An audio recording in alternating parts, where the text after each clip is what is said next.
All right, guys. So we're doing the video today. I'm not in class, obviously, today, so you'll be following along with the video. Or I've just decided to make you follow along with this on the video, even though I'm here. Okay, so this is something I wanted to share. I thought it was super fun. Well, first of all, make sure you have both papers from the front table or hand it out to you or whatever. It should look like this one, and then it should be this one that has Unit 7B quiz scores by period on it. Those are the two you need. This is something interesting I heard on the radio this morning. Did you know more people are killed each year by vending machines than sharks? Just make sure you guys are really careful over there at those vending machines, all right? Okay. All right, so I had a pretty colored page that I had done, and it's all pretty and colored.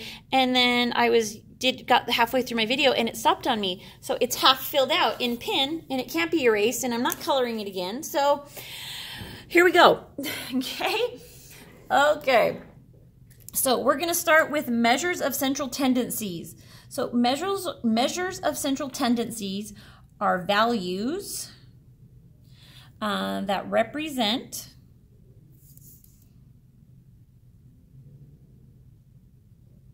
the center in a data set. Okay. Values that oh, that's not very centered. Values that represent the center in a data set are called measures of central tendency. They include the mean, the median, and mode. Now, hopefully you're questioning something right now. Hopefully you're saying, wait a minute, Ms. Sherritt, what about the range? You missed the range. The range is over here on our paper and you didn't put it. That's because technically the range is not. Okay? The range is not a measure of central tendency. It's just one that we like to find. So make sure you know that. Okay, so we're going to start with mean. We'll do median, then we'll do mode, then we'll come back and we'll talk about range a little bit, and then we will be done with our measures of central tendency. So you'll notice that there are these little price tags all over your paper. These are what we're going to be using as our data set. So we're going to be finding the different centers for all of this data set. Okay, so keep that in mind. You'll need a calculator. Make sure you've got a calculator. All right, let's do mean. All right, so what is the mean? Well, the mean is the average. Okay, it's just the average. This we've talked about before. This shouldn't be anything new. And basically what you do need to keep in mind, though, is that the mean is the best one to use if there are no outliers. And as soon as we're done writing that, I'm going to talk to you about what an outlier is. So a little side note here, mean is best to use if there are no outliers. Okay, so some of you might be thinking to yourself, well, what's an outlier? An outlier is a number that's just kind of not part of the data set. It's distinctly different from the rest of the data. So if you look down here, this little star right here, this says an outlier can skew the mean. So let's try and identify one. So look at all these numbers you've got going on around your page.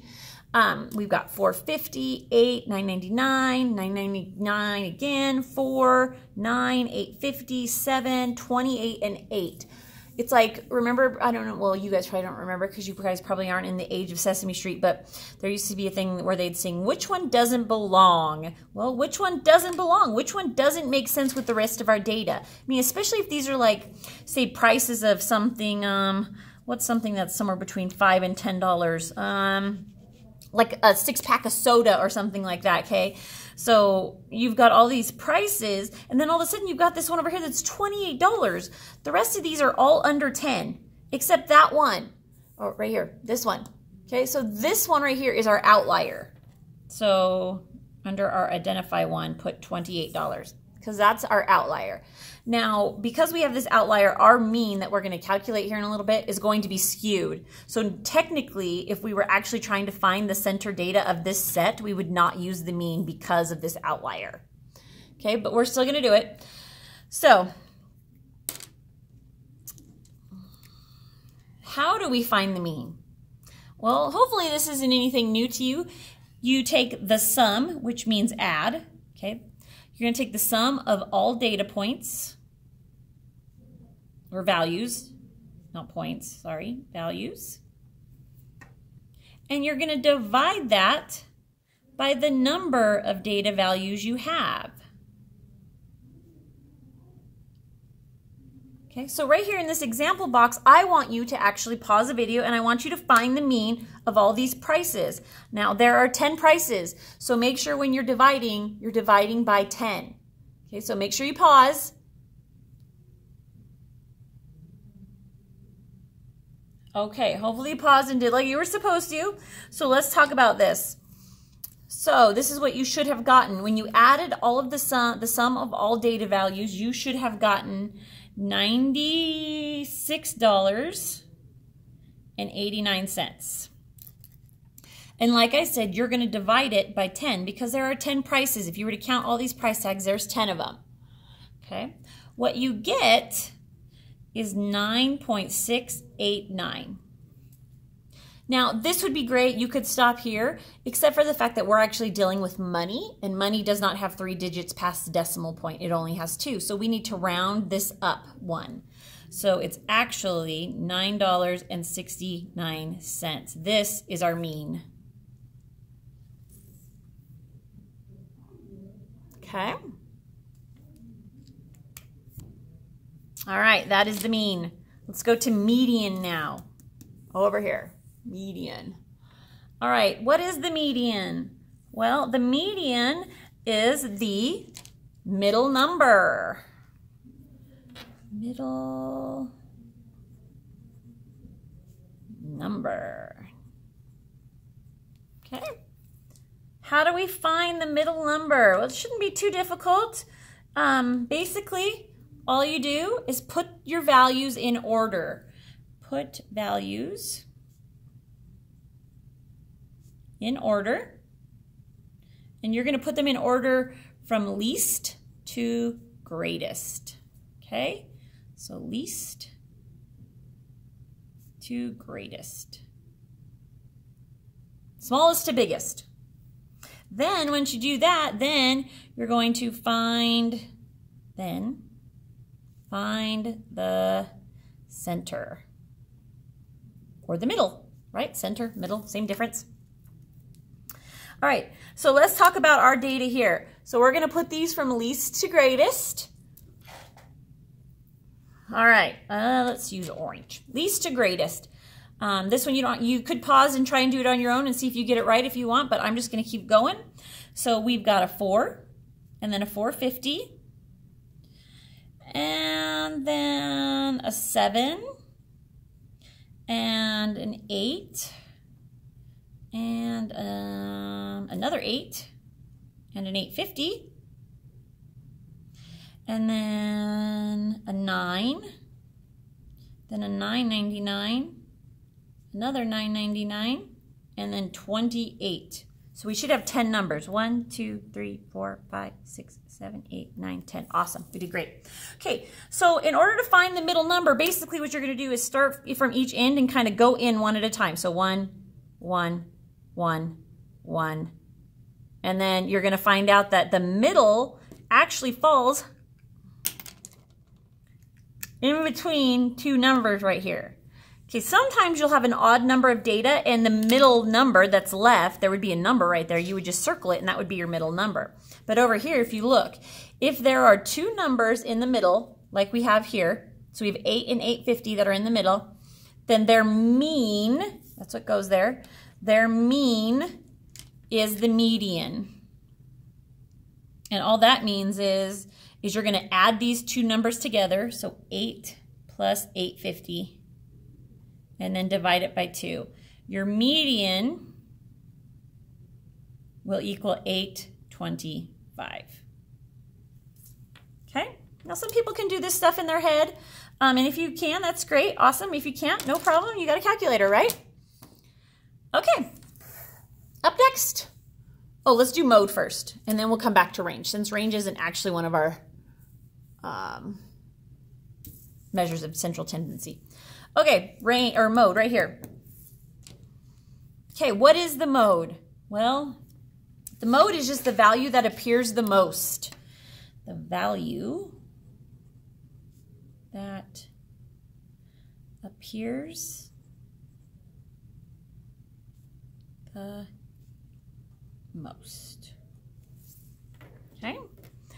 So how do we find the value that appears the most? Well, basically all you do is you just count. Okay, so what I would do is, the best way is to put them in ascending or some kind of order, ascending, descending, it doesn't matter, just so that you have the values that are exactly the same next to each other. And then just count to see which ones have the most. So if you come back up to the top of our page up here where we just did median, right here, I'm going to take my red marker and I'm going to look. So I have a 4 and a 450, so those aren't the same. I have a 7. Now I have an 8 and another 8, so those ones are the same. I have an 850, I have a 9, I have a 999 and another 999. Okay? And then I have 28. So because the 8 and the 999 both appeared twice, they are both of them are modes. So we've got an 8 and 999. Now, if 8 had appeared twice and 999 was 3, if there were 3 999s, then it would only be 999. But because they're both in here twice, that makes them both the mode. So down here at the bottom of your page in the little star, okay, it says there can be one mode, which would mean like if 999 was in there 3 times, then we would have one mode. There can be no mode. That means that none of my numbers appear more than one time, and so there would be no mode. You would just put no or not any. Don't put 0 because 0 can be a number, and so that would make me think that you think the mode is actually the number 0. So make sure if there isn't one, you put no. Or there can be more than one. More than one mode, which is what we have here. That's our example. Okay, now let's move on to range. Range is super easy. Range, let's get this hill in the, there we go. All right, so let's talk about the range. The range is just the span, what we call span, of the data. Okay. This means how much, so, well, let's just talk about it. How do we find it? Okay, so to find the span of data, basically what you're going to do is you're going to subtract. Okay, and what are you going to subtract? You're going to subtract the greatest number value that you have, and then you're going to minus that with the least. Okay, so let's do that with our data. Now, if we come back up here and we look again over here where we put them in ascending order, we can see that our greatest is 28 and our least is 4. So for the range, we're going to take 28 and we're going to subtract 4. It's as easy as that. So our range, the span of our numbers, is 24. That means if I started at 4 and I went to 28, I would count 24 spaces on a number line. That's all that's saying. Okay? But just remember, don't forget, keep in mind, the range is not a measure of central tendency.